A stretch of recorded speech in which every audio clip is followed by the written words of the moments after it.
Alrighty, just finished watching the second episode, Far From Home, I think is the title. Yeah. And let's see. Of course, the quick little recap previously on Sergeant Discovery, as we show the rough and tumble way in which they got the little Iron Man suit on Mikey Spock and sent her off into the thing, open a wormhole, and they followed behind her for God knows why.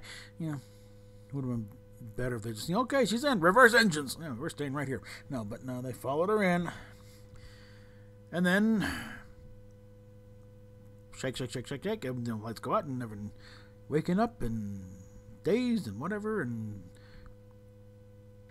they seem like there was, they really focus on Detmer. Yes, we never remember it. Kayla Detmer. He's Lisa Left Eye. The one we like. She likes that next name. But they seem to. They were going to do a storyline with her, I think, and they just dropped it. But they still little telltale things like, what's with her? But they come out and they're going through, of course, a debris field. Everything's got to have a debris field here, okay? Always coming into a big bunch of rocks or whatever, and we're coming on a planet that has like a huge bite taken out of it. Okay, while that is a very spectacular visual, it is scientifically impossible. And anybody with even a moderate knowledge of astrophysics or space science, or even just watched, certain episodes of Cosmos from back in the day with Carl Sagan doing it, would know that there's a reason why even small moons tend to be round. It's like a big bite taken out of a planet would last only about as long as it would take for the gravity to pull everything back in and restore that. Because, gravity pulls in all directions when you're in a gravity well, and that's why everything tends to be spherical. So you get a big bite taken, it's going to collapse in, and it's going to be round again. So, yeah. Not happening. So, again, science is the enemy to the writers of Discovery, and they managed to do a kind of a belly flop of landing on the on a glacier thing, but this parasitic ice, whatever the hell that means. But hey, different chemicals can thing, so we'll take it. But if they don't get off this thing, and by before day, sundown or whatever, is going to crush the hull and yada yada yada. So.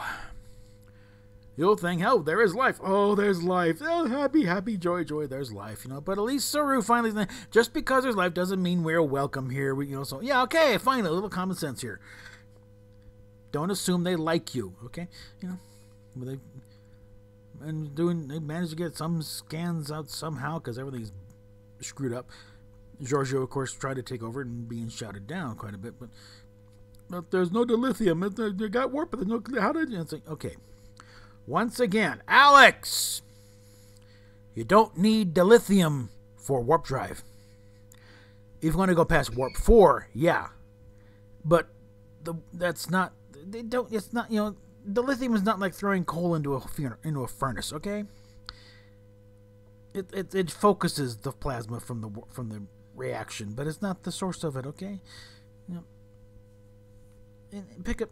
Just. The next gen tech manual, they explain all this, okay?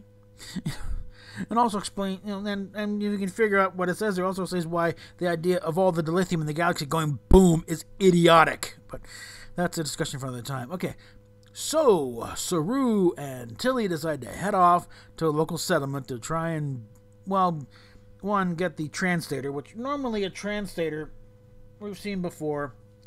Just a dinky little thing, about the size of a quarter. It's no bigger than this here. Just a little component and plugging it out. You have them in communicators. So that's the whole thing with when McCoy left his communicator on Sigma Iosha 2. And yep, they'll figure out the translator. So yeah, it's a dinky little device. Only in this case, the translator is about this size and shaped kind of like a big lantern.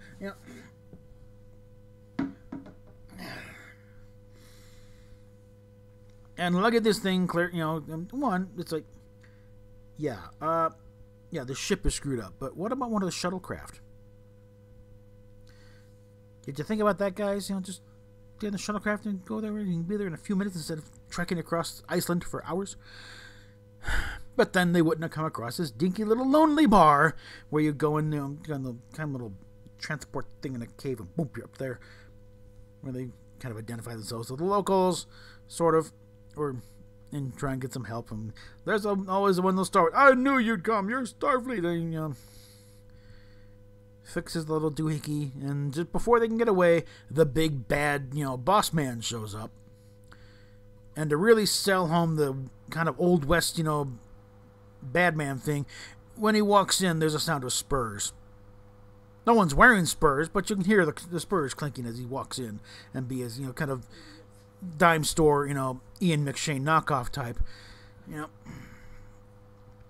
mean, he does a decent job of it. He's a good bad guy, but it's like, and he certainly figures out a lot of stuff very quickly. It's like, based on very little evidence. They do a lot of this, okay? Riker managed to figure out the entire plot of Picard to that point, based on virtually nothing. And the same thing here. He figures out that, these guys are time travelers. Huh? What did you... Why did you get that? But he's big and menacing and stuff, and,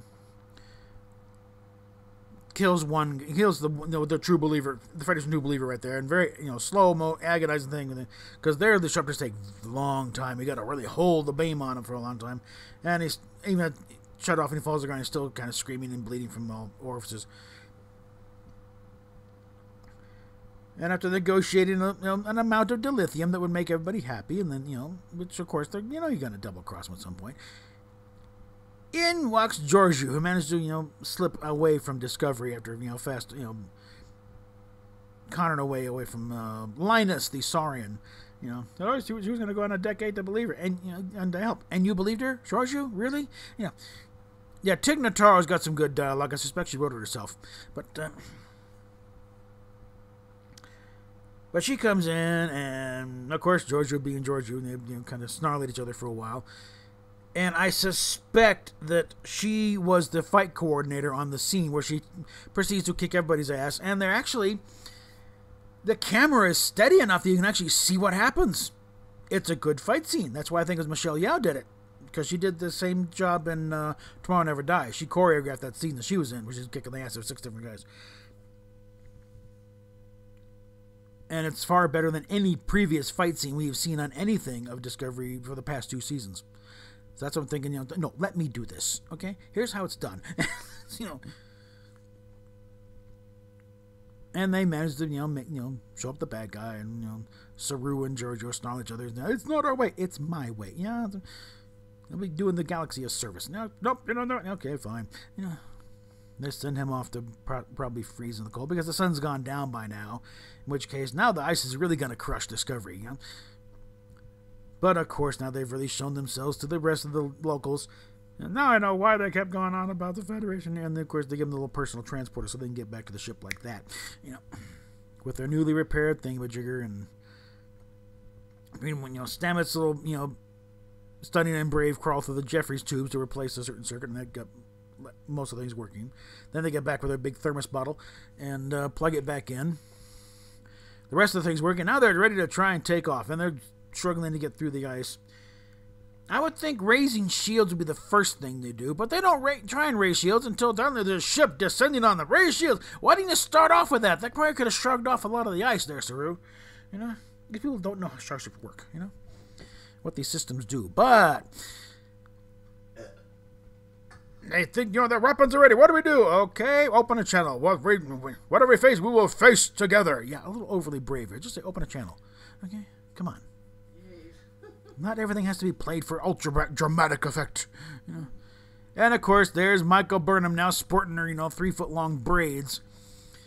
I've been searching you for a year. I think it took longer than a year to grow out those braids, okay? And I'm guessing Dime Store Idris Elba helped her with that, because, that kind of hairstyle, black ladies will come, chime in there. It takes assistance to take care of braids like that in the black woman's hair. It's a project,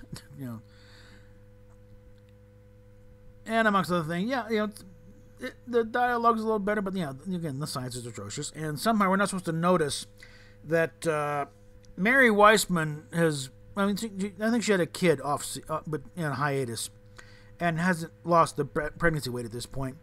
So we're trying. We're supposed to not notice that Tilly somehow gained about 30-40 pounds in between the time the Discovery entered the wormhole and they crash landed, which maybe 2 minutes time.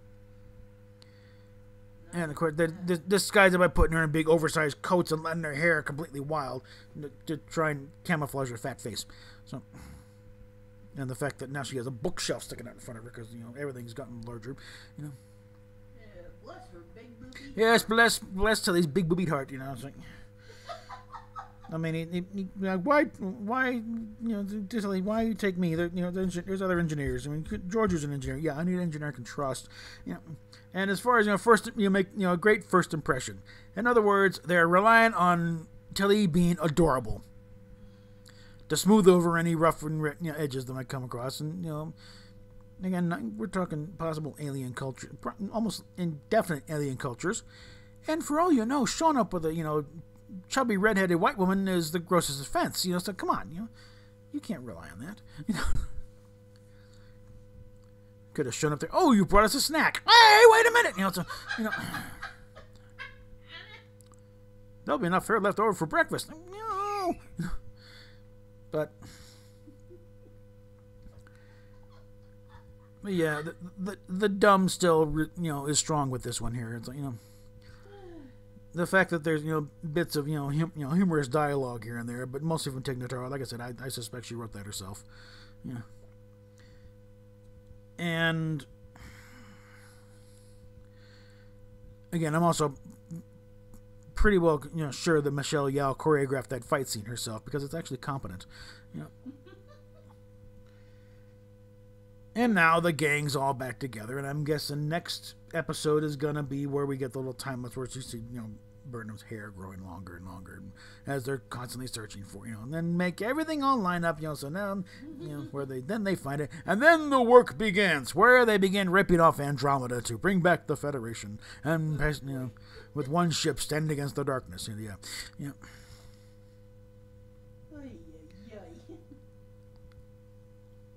So I think probably the best thing about this one is the fact there was virtually no Michael Burnham until the very last scene with her on screen. So you got everyone else, and I'm sure there's got to be doing a storyline with Detmer there because they were focusing too heavily on her and her little dazed and confused wandering thing where sent her down to sick bay where it's like she probably got a concussion. No concussion. You're already really. At the mistake, I think they should have given her some kind of mild concussion to explain her, dizziness. And yeah, but you should be fine. Go back to go back to your quarters and lay down for a while, and then get back to duty. But whatever. No, you don't concussion. You're out there. And she's still not out of it. Okay, she's clearly not ready for duty. And they get back on the bridge and they're trying to do the heroic takeoff thing from under the ice. She's still not 100% there. Okay, she's about in as good a shape as the ship at that point. I'm okay. Yeah, and again, remember, we like her. She's got some person. The actress. She's like the Lisa Left Eye nickname. She's shows some glimmers here because you can see. Okay, yeah, focus on her. That's an interesting character. Screw this other people.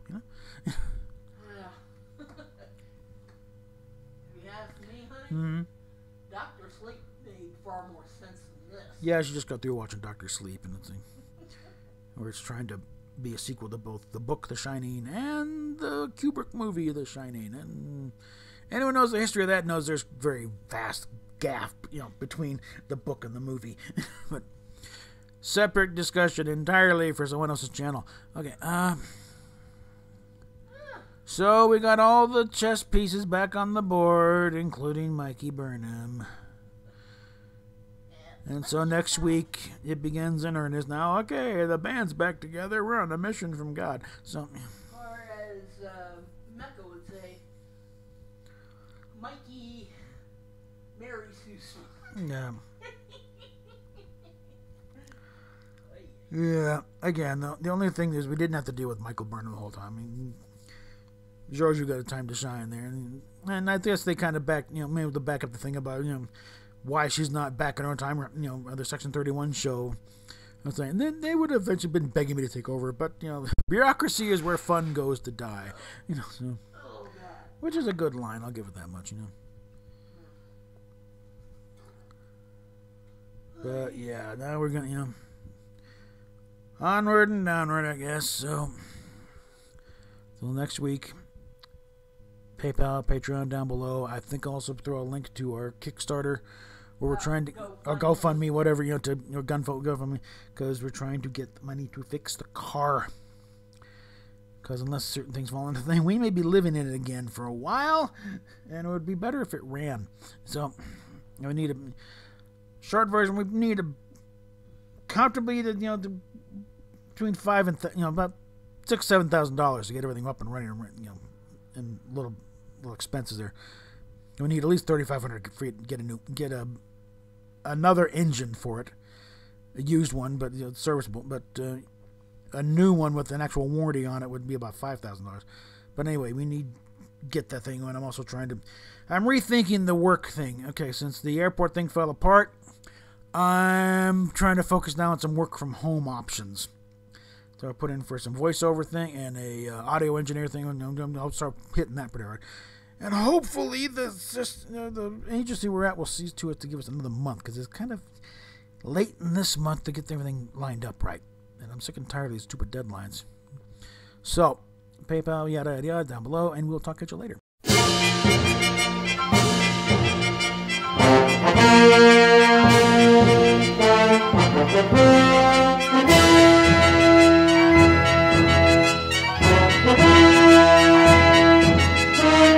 Thank you.